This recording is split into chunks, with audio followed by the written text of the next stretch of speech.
नमस्कार, आप देख रहे हैं इंडिया न्यूज। आपके साथ मैं हूं निदा अहमद। देश में कोरोना ने रफ्तार पकड़ ली है। दिन ब दिन कोरोना संक्रमितों की संख्या अपनी 4 गुनी रफ्तार के साथ आगे बढ़ती चली जा रही है, जिसकी वजह से कोरोना ने देश ही नहीं बल्कि पूरी दुनिया में नया रिकॉर्ड बना दिया है। इसलिए अब सरकार रेमडेसिविर वैक्सीन पर एक्शन में है। साथ ही देश में हो रहे ऑक्सीजन की कमी के लिए अब सिंगापुर से ऑक्सीजन का आयात किया जा रहा है। वहीं जम्मू कश्मीर में भी अब 34 घंटे का लॉकडाउन लगा दिया गया है, जिससे वहां कोरोना की चैन टूट सके। 4 तस्वीरें आपको हम दिखा रहे हैं कि कैसे कोरोना ने एक नया रिकॉर्ड जो है वो बना दिया है, क्योंकि आज लगातार पिछले कई दिन से 3 लाख से ऊपर मामले जा रहे हैं। इसके अलावा रेमडेसिविर, वो इंजेक्शन जिसकी सबसे ज्यादा जरूरत है, वो दवा जिसके लिए बाहर लंबी किल्लत है और ऐसे में कालाबाजारी की भी तस्वीरें सामने आ रही है, उस पर एक्शन में सरकार नजर आ गई है।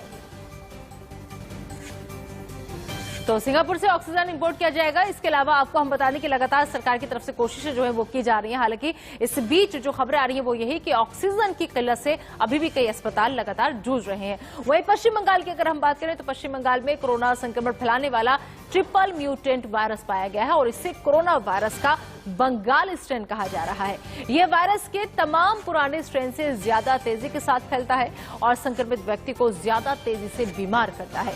इस वायरस के कुछ सैंपल दिल्ली और महाराष्ट्र में भी मिले हैं, तो आप लोग बेहद एहतियात रखिए। पुराने स्ट्रेन से ज्यादा खतरनाक है ये बंगाल स्ट्रेन के सैंपल दिल्ली और महाराष्ट्र में भी मिले हैं। तो कोरोना का ये खतरनाक ट्रिपल म्यूटेंट स्ट्रेन जो अब मिला है देश के अंदर, वो बंगाल में मिला है और अब इसके सैंपल दिल्ली में भी और महाराष्ट्र में भी देखने को मिले हैं। तो आप लोग बेहद एहतियात रखिए। लगातार इन खबरों को पहुंचाने का आप तक मकसद यही है कि आप लोग सावधान रहें, आप लोग जागरूक रहें और आपके मन में कोई भी ऐसा सवाल है जिसका जवाब आप चाहते हैं तो लगातार हमने नंबर भी स्क्रीन पर दे रखे हैं। डॉक्टर्स का पैनल लगातार हम अपने साथ रख रहे हैं ताकि आपकी समस्या का समाधान कर पाए, आपको घर बैठे इलाज हम उन डॉक्टर से दिलवा पाए, क्योंकि ऐसे वक्त में मुश्किल खड़ी है, अस्पताल जाना नामुमकिन हो रहा है। लेकिन बावजूद इसके हमारी कोशिश जो है वो यही है कि इस मुसीबत की घड़ी में इंडिया न्यूज आपके साथ इस वक्त खड़ा रहे, आपकी परेशानी को समझे। आपके जो भी सवाल हैं, अगर आप हॉस्पिटल नहीं जा पा रहे हैं क्योंकि जाना बहुत मुश्किल है, डॉक्टर्स की इस वक्त इतनी ज्यादा किल्लत हो रही है कि डॉक्टर्स भी हाथ नहीं आ रहे हैं, तो ऐसे में हमारी कोशिश है इंडिया न्यूज पर डॉक्टर्स को बिठाकर आपको घर बैठे इलाज दिलाने की। और चाहिए अब बात कर लेते हैं हम कि आखिर टॉप 4 देश वो कौन से हैं, सबसे ज्यादा संक्रमित टॉप 4 देश, जिसमें आपको हम बता दें कि अमेरिका में यहां पर जो पूरा मामला सामने आया है, अमेरिका में 3 करोड़ 27 लाख है। और इसके अलावा आपको बता दें कि ब्राजील की हम बात करें तो ब्राजील में भी ये आंकड़ा जो है 1 करोड़ 42 लाख, और वहीं आपको बता दें कि 3 लाख लोग ठीक भी हुए हैं। इसके अलावा फ्रांस की बात करें तो फ्रांस में भी आंकड़ा 54 करोड़ तक पहुंच चुका है, 54 लाख तक। इसके अलावा अगर हम बात करें यहाँ पर भारत की, तो भारत में ये मामले आंकड़े बहुत ज्यादा हैं यहाँ पर बढ़े हुए। तो भारत में कोरोना के केस जो है 1,58,374 है। मौत का आंकड़ा हम आपको बता रहे हैं, जम्मू कश्मीर की आप ये तस्वीरें देख रहे हैं। और इसके अलावा मुंबई की बात करें, केस है 6,22,148 और मौत है यहाँ 12,726। केरल में केस है 13,77,187। इसके अलावा गुजरात में केस है 4,81,737, मौत का आंकड़ा है 6,171। और इसके अलावा अब जो आ जाते हैं वो इस बात पे, क्योंकि वैक्सीन को कहा जा रहा है कि वैक्सीन आप लगवाइए, वैक्सीन का डोज आप लीजिए, लेकिन वैक्सीनेशन कम क्यों हुआ है, ये बड़ा सवाल है। आइए आपको ग्राफिक्स के जरिए समझाते हैं कि आखिर देश में अमेरिका के मुकाबले कब कम हुआ वैक्सीनेशन। अगर आप ग्राफ पर नजर डालेंगे तो आपको साफ साफ नजर आएगा, देश में आपको बता दें कि रोज लगने वाले टीकों का औसत 10 अप्रैल को 36.6 लाख तक पहुंच गया है और 5 अप्रैल के बाद भारत में रोज अमेरिका से ज्यादा टीके लग रहे थे। लेकिन 15 अप्रैल के बाद भारत में टीके लगने कम हो गए और इन सब के बीच शुरुआती दिनों में भारत 9 दिन अमेरिका से वैक्सीनेशन में आगे रहा था। लेकिन जैसे ही देश में कोरोना के मामले ने स्पीड पकड़ी, वैक्सीनेशन की स्पीड धीमी नहीं बल्कि बहुत धीमी होती चली गई। तो ये कारण है कि वैक्सीनेशन कम हुआ है। और राहुल गौतम दिल्ली से हमारे संवाददाता हमारे साथ जुड़ चुके हैं, उनका रुख कर लेते हैं। राहुल, आज 6 दिन का जो लॉकडाउन लगाया गया था उसकी म्याद पूरी हो रही है और ऐसे में खबर यह है कि आने वाले 1 हफ्ते के लिए लॉकडाउन और बढ़ाया जा सकता है। अरविंद केजरीवाल कोई ऐलान कर सकते हैं, इस बारे में कोई खबर आपके पास? बिल्कुल सही कहा। अब 12 बजे से पहले हमें बताया जा रहा है कि एक महत्वपूर्ण मीटिंग लेते हैं अरविंद केजरीवाल मुख्यमंत्री। इसके अलावा उसमें जितने तमाम आला अधिकारी हैं हेल्थ मिनिस्ट्री के, दिल्ली सरकार के, वो मौजूद रहेंगे और दिल्ली के अंदर एक हफ्ते का लॉकडाउन बढ़ाया जा सकता है, ऐसी खबर आ रही है सूत्रों के हवाले से। इसका कारण बहुत आसान है। दिल्ली के अंदर लॉकडाउन होने के बाद भी 24,000, 26,000, 28,000 केस आ रहे हैं। तो अगर दिल्ली में अगर लॉकडाउन खोल दिया जाता है इस समय, तो आप ये मान के चलिए कि ये जो आंकड़ा है ये 35,000, 40,000 को पार कर जाएगा। और एक बात मैं आपको और बताना चाहूंगा नीता, कि जो दिल्ली के अंदर जो ये केसेस में कमी दिख रही है आपको, क्योंकि पहले 28,000 का आंकड़ा छू गया था और पिछले 2 दिनों से 24,000 केस आ रहे हैं, वो इसीलिए है क्योंकि दिल्ली के अंदर टेस्ट होने कम हो गए हैं। दिल्ली के अंदर कल मात्र 75,000 टेस्ट हुए थे, जो कि 25% कम है जो आमतौर पर होते हैं। तो और जो दिल्ली की जो पॉजिटिविटी रेट है वो अभी भी 32% है। तो आप ये मान के चलिए कि दिल्ली के अंदर हर तीसरा व्यक्ति कोविड पॉजिटिव है। और क्योंकि टेस्टिंग में कमी हो गई है इसलिए नंबर कम हो गए हैं, अन्यथा बीमारी कहीं गई नहीं है, महामारी हमारे बीच मौजूद है। इसी वजह से लॉकडाउन को बढ़ाया जा सकता है एक हफ्ते के लिए, ताकि जो चेन है इस कोरोना वायरस की उसको तोड़ा जा सके।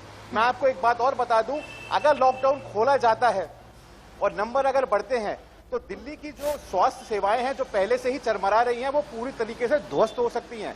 दिल्ली के अंदर ऑक्सीजन की कमी है, आप जानती हैं। दिल्ली के अंदर बेड्स नहीं है, वेंटिलेटर्स नहीं है, दवाइयां नहीं है, रेमडेसिविर इंजेक्शन नहीं है। टेस्टिंग तो मैंने आपको पहले ही कहा कि वैसे ही कम कर दी गई है। तो अगर इन हालातों में अगर लॉकडाउन को खोला जाता है तो दिल्ली के अंदर जो हालात हैं वो विस्फोटक हो सकते हैं और चीजें जो है बाहर हाथों से बाहर निकल सकती हैं। इस वजह से पूरा विचार बनाया जा रहा है, पूरा मन बनाया जा रहा है कि दिल्ली के अंदर लॉकडाउन बढ़ाया जाए कम से कम एक हफ्ते के लिए, क्योंकि कल सुबह जो 5 बजे इसकी मियाद पूरी हो जाएगी।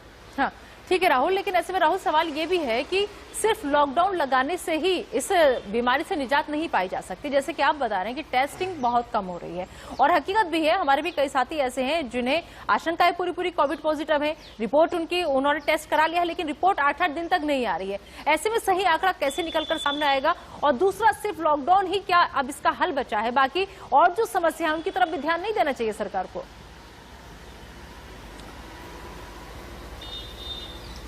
देखिए, लॉकडाउन कोई हल नहीं है, ये आपने बिल्कुल सही कहा। इससे सिर्फ और सिर्फ जो वायरस है उसकी जो रफ्तार है वो धीमी होती है। वायरस कहीं जाता नहीं है, वायरस हमारे बीच में मौजूद रहता है। ये देश 70 दिनों का लॉकडाउन पहले भी देख चुका है और उसके बाद आज क्या हालात हैं ये आप भी जानती हैं। तो सिंपल तौर पे आप ये मान के चलिए कि लॉकडाउन जो है वो आखिरी रास्ता होता है सिर्फ इसको धीमा करने के लिए, ताकि स्वास्थ्य सेवाएं बढ़ाई जा सके उस मियाद के अंदर। अगर एक हफ्ते का लॉकडाउन लगता है तो दिल्ली सरकार का मानना है कि वो जो बेड्स हैं उनको बढ़ा सकती है उस एक हफ्ते के अंदर। दिल्ली के अंदर ऑक्सीजन की जो आपूर्ति है उसको बढ़ाया जा सकता है उस एक हफ्ते के अंदर। और अगर उसके बाद अगर कुछ रियायतों के साथ लॉकडाउन खोला जाता है तो शायद जो चीजें हैं वो मैनेज की जा सकती हैं, इसीलिए लॉकडाउन के बारे में विचार किया जा रहा है। लेकिन लॉकडाउन कोई सॉल्यूशन नहीं है।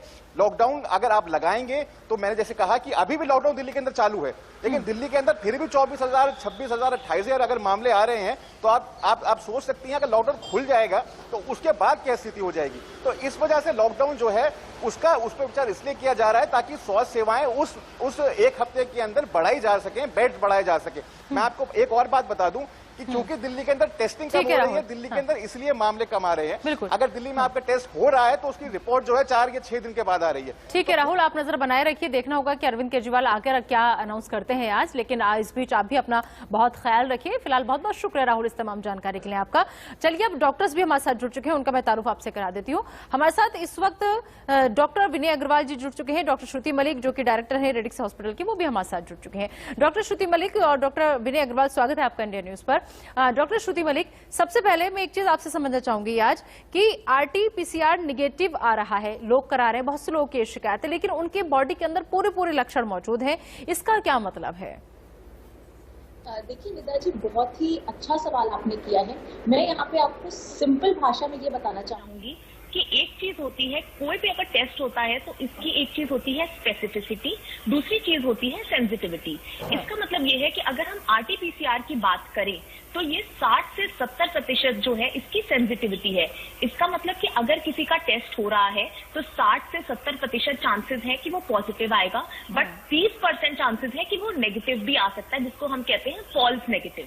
मतलब वो जो मरीज है वो संक्रमित है बट फॉल्स नेगेटिव आ रहा है। इसका मतलब कि उसको सिम्टम्स आ रहे हैं बट जो RT-PCR है वो उस तरीके से उसको जो है प्रॉपर तरीके से पहचान नहीं पाया वो टेस्ट। वो भी किस वजह से होता है ये मैं बता दूं। देखिए, जब भी हम RT-PCR करते हैं तो हम स्वैब लेते हैं। कई बार ये होता है कि स्वैब पूरा तरीके से नाक के अंदर ना गया हो, या हमारा मुंह के अंदर से उसने वायरस को पूरी तरीके से जो है कंप्लीटली डिटेक्ट नहीं कर पाया हो, या ये भी रीजन होता है कि हो सकता है जिसने लिया हो उसके कोई मैकेनिकल एरर हो, लेने में जो है उसने बाहर से नाक के ले लिया हो, पूरा अंदर तक स्वैब को नहीं डाला हो, या तीसरी चीज जब वो लेकर जा रहा है स्वैब तो ट्रांसपोर्टेशन में कोई प्रॉब्लम है।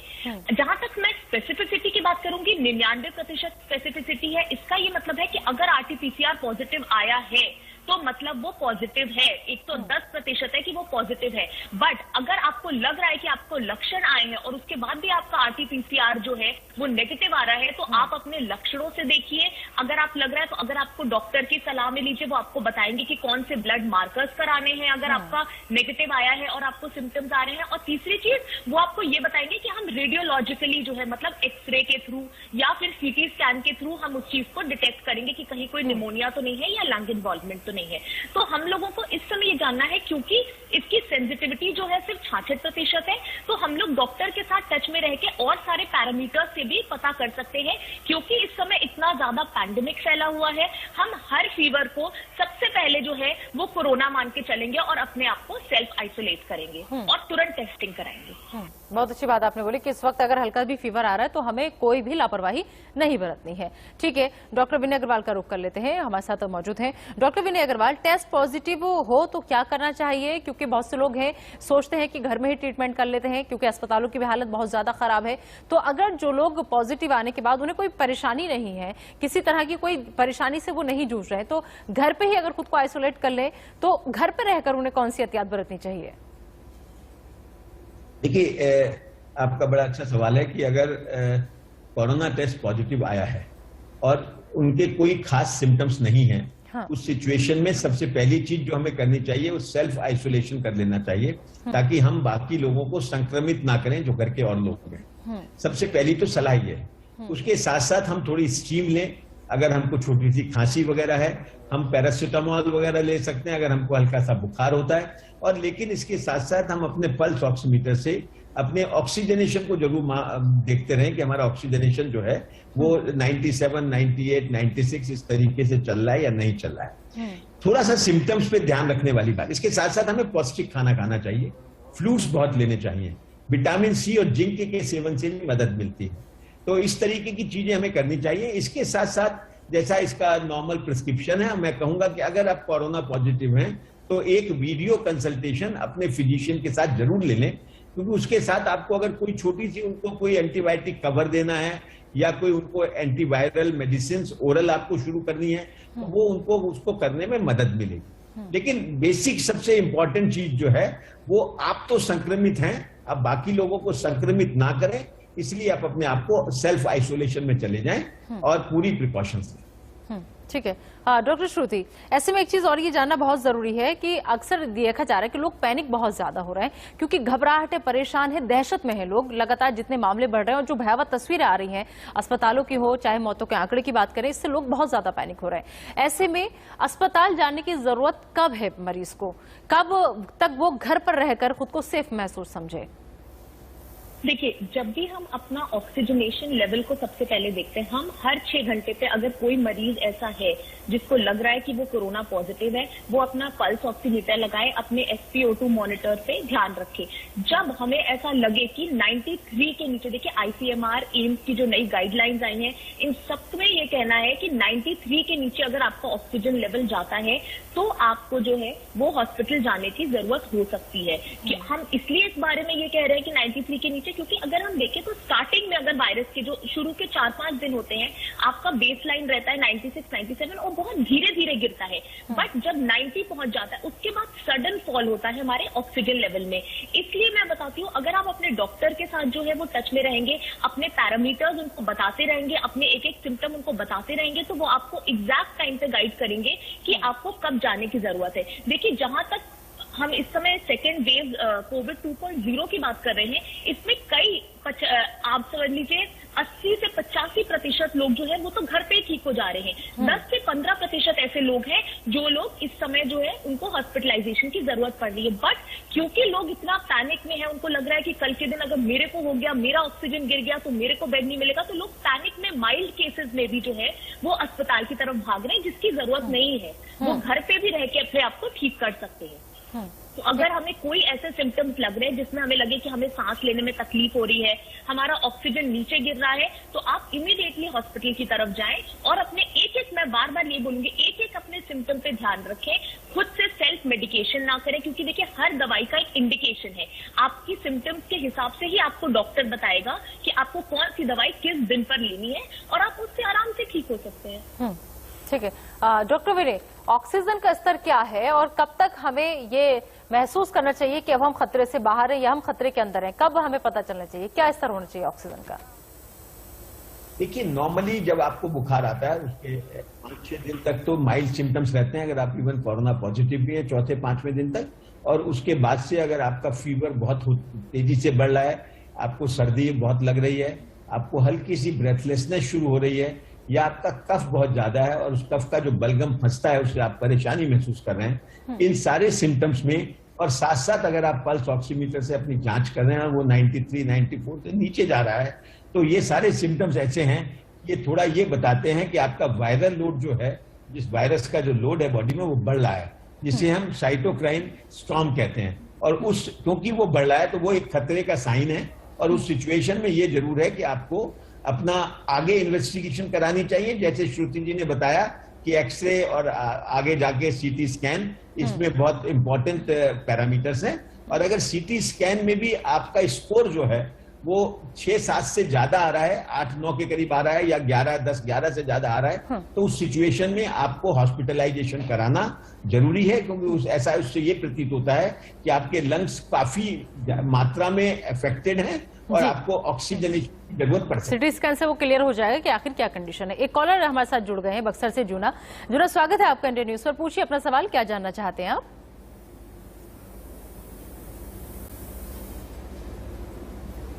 जूना, आप तक आवाज पहुंच रही है? तो शायद उनसे संपर्क नहीं हो पा रहा है। तो अगर किसी के भी मन में कोई भी सवाल है, वो घर बैठे लगातार नंबर हम यहां पर दे रहे हैं, आप कॉल कीजिए, अपने सवाल पूछिए। डॉक्टर का पैनल यहां पर मौजूद है, वो आपको घर बैठे सलाह मशवरा देंगे, आपका इलाज करेंगे। क्योंकि इंडिया न्यूज की कोशिश यही है कि कोई भी परेशान ना हो, किसी के मन में कोई भी सवाल है तो वो डॉक्टर से सलाह मशवरा कर सकता है कि उसे आखिर क्या करना चाहिए। लगातार नंबर स्क्रीन पर आपके ऊपर आप देखेंगे आ रहा है, इस नंबर पर आप कॉल कीजिए और अपना सवाल पूछिए। दिल्ली से हरीश अगले कॉलर हमारे साथ जुड़ चुके हैं। हरीश, आपका स्वागत है, पूछिए अपना सवाल, क्या जानना चाहते हैं आप? मेरा 8 मार्च को मैंने इंजेक्शन लगवाया था, और पहला इंजेक्शन, और फिर मेरे को पहली अप्रैल को मेरे को कोविड हो गया और 14 दिन मैं क्वारंटाइन रहा हूँ। अभी मेरा जो इंजेक्शन ड्यू था वो अप्रैल में ड्यू था। अब मैं कब इंजेक्शन लगाऊं नेक्स्ट? जी, डॉक्टर श्रुति मलिक, वो एक डोज ले चुके हैं, लेकिन इस बीच उन्हें कोविड हो गया, अब वो 14 डेज उनके कंप्लीट भी हो गए, तो वो जानना चाहते हैं कि वो नेक्स्ट डोज कब ले सकते हैं। देखिए, मैं उनको ये बताना चाहूंगी कि जो हमारी WHO की गाइडलाइन है, आप 8 से 12 हफ्ते तक जो है वो अपनी डोज ले सकते हैं। अगर उन्होंने कोविशील्ड लगाई है तो वो देख लें कि वो हमारा जो उसका इंटरवल होता है वो अराउंड होता है 6 से 8 हफ्ते का। अगर इन्होंने कोवैक्सीन लगवाई है तो हम उसको मानते हैं 28 से 40 से 42 दिन का। और अगर इस समय वो इन्फेक्टिव है तो ऑब्वियसली वो वेट करें, क्योंकि इस समय आप स्प्रेडर भी हो सकते हैं वायरस के। आपके सिम्टम्स जब रिसाइड कर जाए तो विद इन 12 वीक्स आप कभी भी लगवा लीजिए। ठीक है हरीश, उम्मीद है कि आपको आपके सवाल का जवाब मिल गया होगा। बाकी और लोग भी जो भी सवाल पूछना चाहते हैं हमें कॉल कीजिए, और डॉक्टर्स यहाँ पर मौजूद हैं, उनसे आप सलाह मशवरा लीजिए कि अगर आप हॉस्पिटल नहीं जा पा रहे हैं तो कैसे आप घर पर ही इलाज कर सकते हैं। जयपुर से नवीन अगले कॉलर हमारे साथ जुड़ गए। नवीन, स्वागत है आपका इंडिया न्यूज पर। सवाल पूछिए अपना, क्या जानना चाहते हैं आप? डॉक्टर साहब को मेरा नमस्कार। हेलो जी, पूछिए सवाल। डॉक्टर साहब को मेरा नमस्कार। डॉक्टर साहब, मैं 20 तारीख से दवाई खा रहा हूँ कोविड की। मेरे को कोरोना पॉजिटिव हो चुका है और मैं सेल्फ आइसोलेट किया हुआ हूँ अपने आप को होटल में, और मेरी पल्स 96-97 आ रही है। लेकिन मेरे को अपनी फैमिली बॉम्बे जाना है, और बॉम्बे में मेरे बच्चे हैं छोटे छोटे, तो क्या मैं बच्चों के साथ अभी वहाँ जाके आइसोलेट हो सकता हूँ, बच्चों फैमिली में जा सकता हूँ या नहीं जा सकता हूँ? देखिए, मैं आपको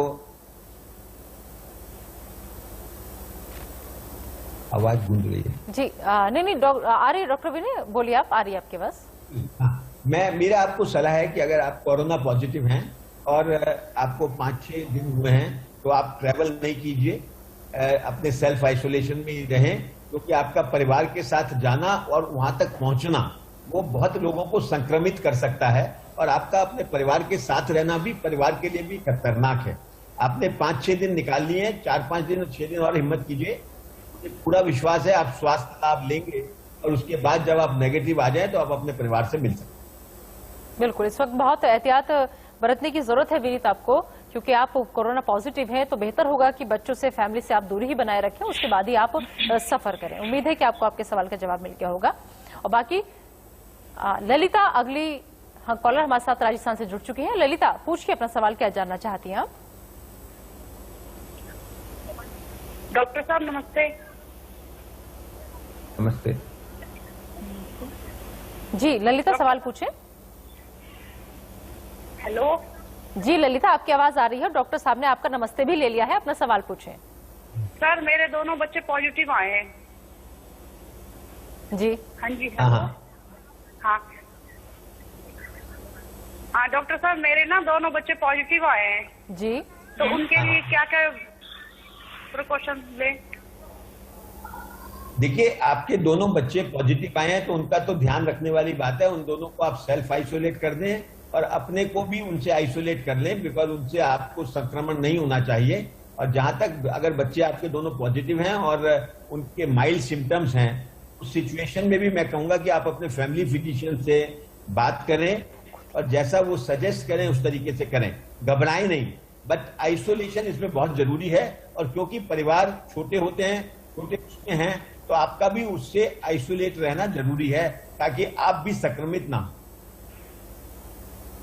ठीक है, अगले कॉलर हमारे साथ शत्रुघ्न जो कि बेंगलुरु से जुड़ चुके हैं। जी पूछिए अपना सवाल, क्या जानना चाहते हैं आप?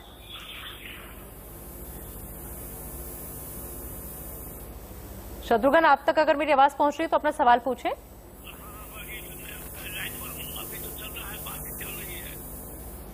आपकी आवाज बहुत कम आ रही है शत्रुघ्न, आप एक बार वापस अपना सवाल दोहराएंगे? शायद संपर्क टूट गया है। आगे आप हमें दोबारा से फोन मिलाइए, दोबारा से कॉल कीजिए, आपके सवाल का जवाब हम देंगे। डॉक्टर श्रुति मलिक, सबसे बड़ी बात जो है वो ये है कि ऑक्सीजन का लेवल का उम्र से क्या रिश्ता है? देखिए, हो क्या रहा है कि अगर हम एल्डरली एज में जाते हैं जहाँ पे कि कोमॉर्बिडिटीज ज्यादा है, तो उनमें ऑक्सीजन लेवल जो है वो कई बार जो है वो फॉल कर सकता है। बट यंग लोगों में ऑक्सीजन लेवल इतना ज्यादा, क्योंकि उनमें इतनी कोमॉर्बिडिटीज नहीं होती हैं, तो ऑक्सीजन लेवल इतना ज्यादा फॉल नहीं कर रहा। बट क्योंकि हमने ये चीज फर्स्ट वेव में देखी थी, सेकेंड वेव में थोड़ा सा डिफरेंस ये आ रहा है कि ये वायरस हर एज ग्रुप को इफेक्ट कर रहा है और सबका ऑक्सीजन लेवल जो है ऑलमोस्ट इररिस्पेक्टिव ऑफ वो बच्चा है, मतलब यंग है, बच्चा इन द सेंस कि 18 साल से ऊपर है, एक एडल्ट है, या फिर जो एल्डरली है, उन सब में बहुत ज्यादा डिफरेंस नहीं आ रहा है। इसीलिए हम लोग डॉक्टर श्रुति, मैं यहाँ आपको रोकना चाहूंगी, कॉलर हमारे साथ जुड़ गए, इसका जवाब आपसे कंटिन्यू हम करेंगे। कोमल हमारे साथ जुड़ चुके हैं, अगली कॉलर।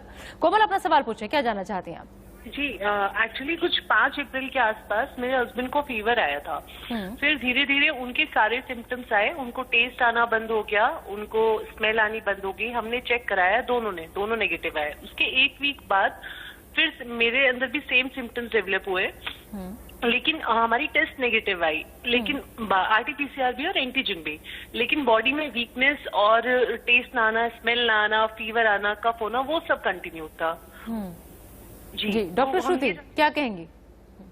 कि जहां तक मैंने अभी बताया था कि RT-PCR जो है वो 60 से 70% ही सेंसिटिव है और रैपिड एंटीजन की हम जहां बात करते हैं वो 50% सेंसिटिव है। इसका मतलब कि हमें अपने सिम्टम्स पे ज्यादा ध्यान देना है। टेस्ट हो सकता है फॉल्स नेगेटिव आया हो या हो सकता है फॉल्स पॉजिटिव आया हो, बट मैं यहाँ बताऊंगी अगर आपके पास सिम्टम्स हैं तो आप अपने आप को इस समय कोविड मान के चलिए, क्योंकि देखिए जितने सिम्टम्स हैं, अगर जैसे इन्होंने बताया loss of taste, loss of smell हुआ, ये सब कोरोना के सिम्टम्स हैं। तो हम अपने आप को पॉजिटिव मान के चलेंगे ऐसे केस में और हम अपने आप को आइसोलेट करेंगे और उसके लिए अगर हमें जरूरत है डॉक्टर से बात करेंगे, वो बताएगा CT स्कैन कराने की जरूरत है। CT स्कैन करा के, क्योंकि वो 100% कंफर्मेटरी होता है, हमें उससे ये पता चल जाता है कि कितना इन्वॉल्वमेंट है और हम उसके हिसाब से ट्रीटमेंट अपना शुरू कर देंगे। क्योंकि इस समय इतना ज्यादा फॉल्स नेगेटिव और फॉल्स पॉजिटिव आ रहा है तो हम बहुत ज्यादा उस पर रिलाई नहीं कर रहे हैं, हम और पैरामीटर्स को ध्यान में ले रहे हैं, बट क्योंकि आपके सिम्टम्स कोरोना जैसे हैं तो हम आपको पॉजिटिव ही मानेंगे। ठीक है। अगले कॉलर मध्य प्रदेश से अमित हमारे साथ जुड़ चुके हैं। जी अमित, पूछिए अपना सवाल, क्या जानना चाहते हैं आप? मैम, हमें बुखार चढ़ी थी 2-3 दिन पहले। जी पूछिए आगे। हेलो जी अमित, आपकी आवाज आ रही है, पूछिए आगे। 2-3 दिन से आपको फीवर है? हाँ, 5-6 दिन पहले फीवर था और 2-3 दिन के लिए, लेकिन फिर वो ठीक हो गया। तो अब तो नहीं है, लेकिन भूख नहीं लग रही है और कुछ भी नहीं हो रहा है। डॉक्टर विनय अग्रवाल, उनको फीवर आया था 5-6 दिन पहले, वो कह रहे हैं वो 2 दिन ठीक भी हो चुके हैं 2 दिन से, लेकिन उनको भूख नहीं लग रही है। देखिए, अगर आपको बुखार था और अब नहीं है और भूख नहीं लग रही है तो मुझे लगता है कि आपको 1-2 दिन और इंतजार कीजिए और परेशान मत होइए। अगर आपको लगता है उसके बाद कि बुखार दोबारा से लो ग्रेड बुखार है या 99 बुखार चल रहा है या आपको भूख के साथ साथ टेस्ट भी नहीं आ रहा है और आपको कुछ और प्रॉब्लम महसूस हो रही है, तो उस सिचुएशन में आप अपना RT-PCR जरूर टेस्ट करा लें कोरोना का। ठीक है अमित, आप अपना RT-PCR जरूर कराएं। 1-2 दिन आप वेट कीजिए, जैसे डॉक्टर विनय अग्रवाल ने आपसे जानकारी साझा की। उसके बाद भी अगर आपकी कंडीशन ऐसी ही रहती तो आपको RT-PCR टेस्ट जरूर करवाना चाहिए। डॉक्टर श्रुति, आप अपनी अब बात पूरी कीजिए। मेरा आपसे सवाल था कि ऑक्सीजन लेवल का उम्र से क्या रिश्ता है? हाँ, तो मैं यहाँ पे आपको ये बता रही थी कि हमें इस समय जो ऑक्सीजन हमारा लेवल है वो हर एज ग्रुप में फॉल कर रहा है, इक्वली फॉल कर रहा है। तो मैं यहाँ पे ये बताना चाहूंगी कि हम लोग सबकी लंग कैपेसिटी होती है, इसीलिए हम लोग बार बार ये इस चीज पे जो है वो फोकस कर रहे हैं कि आप अपनी जो ऑक्सीजनेशन लेवल है उसको अच्छे से रखिए, प्राणायाम करिए, लंग कैपेसिटी को बढ़ाने के लिए एक्सरसाइजेस करिए। तो अगर इस समय हम, क्योंकि ऑक्सीजन इस वायरस में देखा गया है बहुत शार्प फॉल कर रही है इस स्ट्रेन में, आई मीन टू से जो हमारी कोविड 2.0 की है, और हमारा इस स्ट्रेन का जो है इन्फेक्टिविटी रेट बहुत ज्यादा है। अगर आप देखिए पहले अभी अगर WHO की मैं आपके सामने एक डेटा लाऊं, 5 में से हर 2 से 3 लोगों को इस बार ऑक्सीजन की जरूरत पड़ रही है और शायद इसीलिए हमारे देश में ऑक्सीजन की इतनी किल्लत हो गई है और लोग हॉस्पिटल की तरफ ज्यादा भाग रहे हैं। तो हमें इस समय अपने ऑक्सीजनेशन लेवल पे बहुत ध्यान रखना है और हर 6 घंटे पे मॉनिटर करना है। निता जी, मैं बताऊंगी हर 6 घंटे पे हमें अपना टेम्परेचर और ऑक्सीजन को लेवल को मॉनिटर करना है। और उसकी वजह से अगर हमने ये चीज कर लिया तो हमारा एकदम से हम हाइपोक्सिया में नहीं जाएंगे, मतलब हमारे को ऑक्सीजन की कमी नहीं होगी और हम अपने आप को जो है वो कोशिश करके घर पे भी ट्रीट कर सकते हैं और अगर जरूरत होगा तो हम राइट टाइम पे हॉस्पिटलाइजेशन होगा और हम अपने आप की अपनी लाइफ बचा सकते हैं। जी ठीक है। डॉक्टर श्रुति मलिक और डॉक्टर विनय अग्रवाल, आप लोग हमारे साथ जुड़े रहिए और हमारे साथ एक कॉलर भी बने हुए हैं, उनका भी हम रुख करेंगे, लेकिन फिलहाल एक नजर डाल लेते इस वक्त की हेडलाइंस पर। बड़ी खबर के सह प्रायोजक हैं पेट सफा आयुर्वेदिक चूर्ण, पेट सफा तो हर रोग दफा।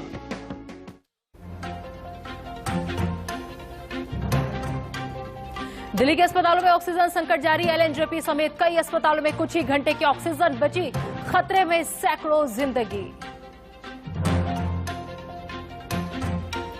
दिल्ली में सख्ती के बीच नहीं थम रही कोरोना की रफ्तार, 1 हफ्ते और बढ़ सकती है लॉकडाउन की मियाद, आज फैसला लेंगे CM केजरीवाल। देश भर में कोरोना की बेकाबू रफ्तार से हाहाकार, 24 घंटे में 3.5 लाख नए बीमार, 2760 मरीजों ने तोड़ा दम, युद्ध स्तर पर चल रहा है अस्पतालों में ऑक्सीजन पहुंचाने का काम। 3 राज्यों में कोरोना से कोहराम, दिल्ली में हर घंटे 1000 नए बीमार, महाराष्ट्र में 67,000 नए मरीज, यूपी में नए केस 37,000 के पार। भारत बायोटेक ने तय की कोवैक्सीन की कीमत, राज्य सरकारों को 600 और केंद्र सरकार को 150 रुपये में मिलेगा टीका। निजी अस्पतालों को देने होंगे 1200 रुपये। पर तेजी से और पूरी संवेदनशीलता के साथ काम किया जा रहा है।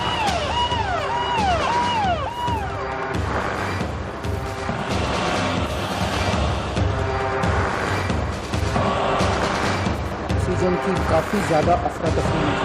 कभी इस हॉस्पिटल में ऑक्सीजन की कमी हो गई, कभी उस हॉस्पिटल में ऑक्सीजन की कमी हो गई, इस हॉस्पिटल में 2 घंटे की ऑक्सीजन बच गई। हॉस्पिटल में थे, उन्होंने कहा कि अब ऑक्सीजन नहीं है हमारे पास, अपना पेशेंट ले।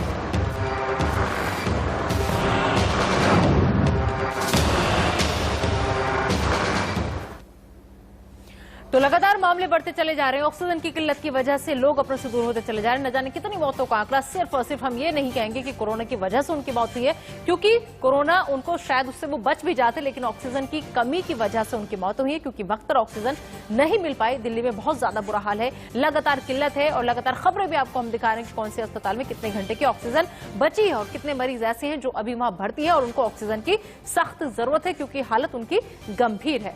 ऐसे में एक अहम खबर यह आती है कि जायडस की वेराफिन दवा को DCGI की मंजूरी मिल गई है। और दरअसल इसका जो 1 हफ्ते में कोरोना नेगेटिव करने वाली दवा का ये जो दावा है वो किया जा रहा है और अब इसको मंजूरी मिल गई है। आपको बता दें कि ट्रायल्स में दवा के नतीजे शानदार रहे हैं। जायडस का दावा है कि इसके इस्तेमाल के बाद 7 दिन में 91.1% कोरोना मरीजों का RT-PCR टेस्ट नेगेटिव आया है। और साथ ही साथ कंपनी ने यह भी दावा किया है कि अगर कोरोना होने के शुरुआती दिनों में वेराफिन दी जाती है तो मरीज को कोरोना से उबरने में मदद मिलेगी और उसको कम तकलीफ होगी।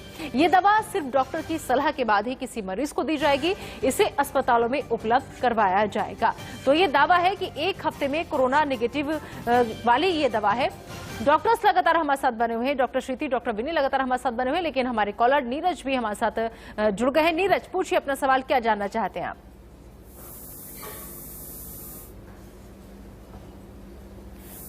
नीरज, पूछिए अपना सवाल।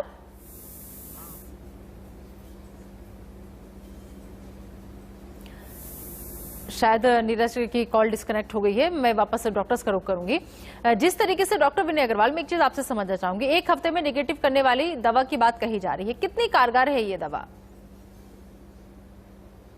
देखिए, अभी इसकी जो रिपोर्ट्स आई हैं और जिस तरीके से जायडस ने क्लेम किया है, अभी इस्तेमाल नहीं की गई ये दवाई, लेकिन एंटीवायरल मेडिसिन है और उनका ये कहना है कि 1 हफ्ते में ठीक होगी। इस समय तो कोई भी दवाई जो कि इनिशियल ट्रायल के बाद मार्केट में आती है और इस तरीके के क्लेम करती है, मुझे लगता है क्लेम तो तभी होंगे जब तक वो टेस्ट नहीं होगी। और इससे अच्छा समय नहीं है अब आज के दिन का कि जब हम ये पेशेंट्स पे कर सकते हैं एंटीवायरल ड्रग को। एंटीवायरल तो हमें चाहिए ही मेडिसिन, और अगर ये जब तक कोई कई थाउजेंड पेशेंट्स पे जब तक ये ट्राई नहीं होगी तब तक ये कहना बड़ा मुश्किल है। लेकिन हाँ, मैं ये जरूर कहूंगा, कोई भी दवाई और किसी रिसर्च और उसके अपने साथ बात आती है तो उसका हमें स्वागत करना चाहिए। और इस समय कोई भी चीज जो रामबाण के रूप में हमारे को आ रही है, वो इससे अच्छी बात क्या हो सकती है।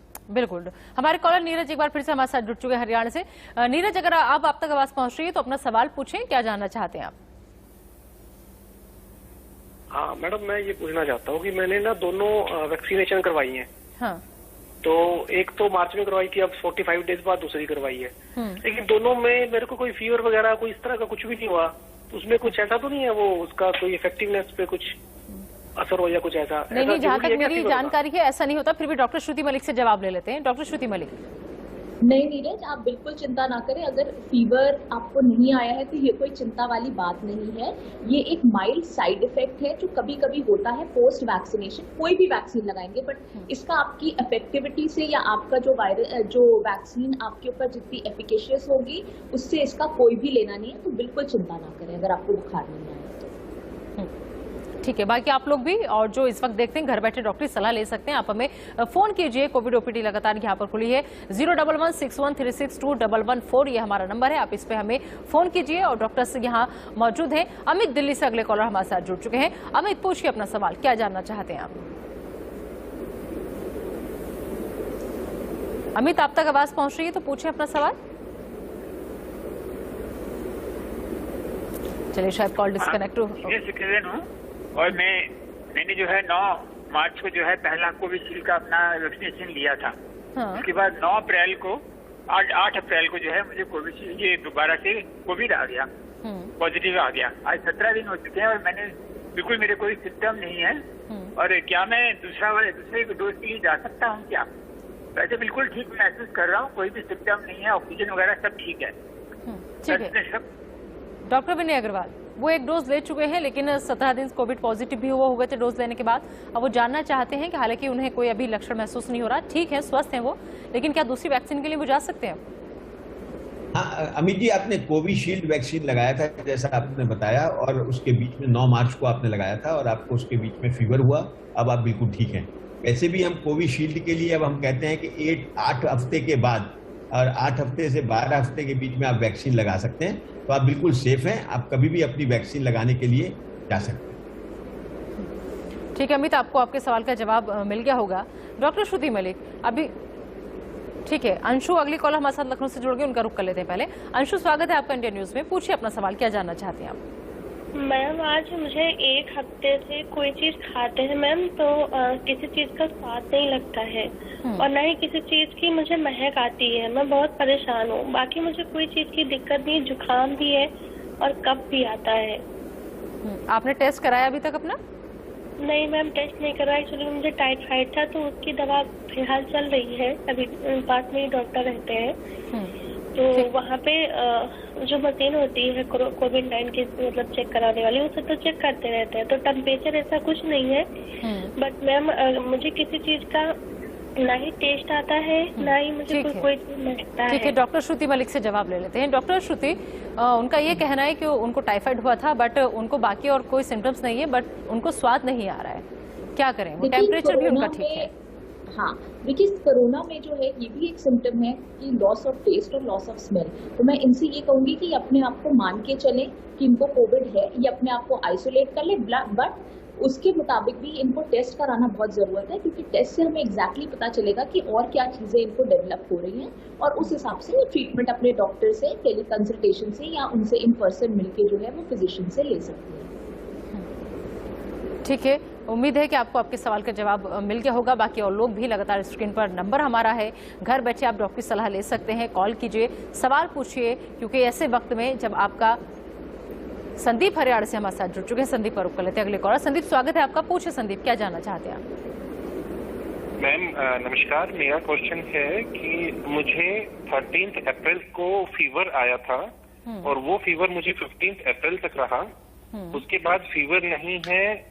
मुझे 18 अप्रैल को मैंने अपना RT-PCR टेस्ट करवाया जो कि नेगेटिव आया, लेकिन 20 अप्रैल को मेरी स्मेलिंग पावर चली गई और अभी तक वो सिर्फ 10% ही है, उसके अलावा मुझे कोई तकलीफ नहीं है, मेरा ऑक्सीजन लेवल सही है, बाकी सब कुछ ठीक है। तो मैं इसको क्या समझूं कि मेरी अभी सिचुएशन क्या है, मैं कोविड पॉजिटिव हूँ नहीं हूँ, क्या है? ठीक है, डॉक्टर विनय अग्रवाल। देखिए, अगर आपका फीवर सिर्फ 2 दिन रहा और उसके बाद से आपको अभी समय कोई तकलीफ नहीं है, एक्सेप्ट आपका टेस्ट जो है और स्मेल पावर गई है, अगर इफ यू थिंक दैट आपको ये इससे चिंता का विषय नहीं है, तो मुझे लगता है आप निश्चिंत हो जाएं।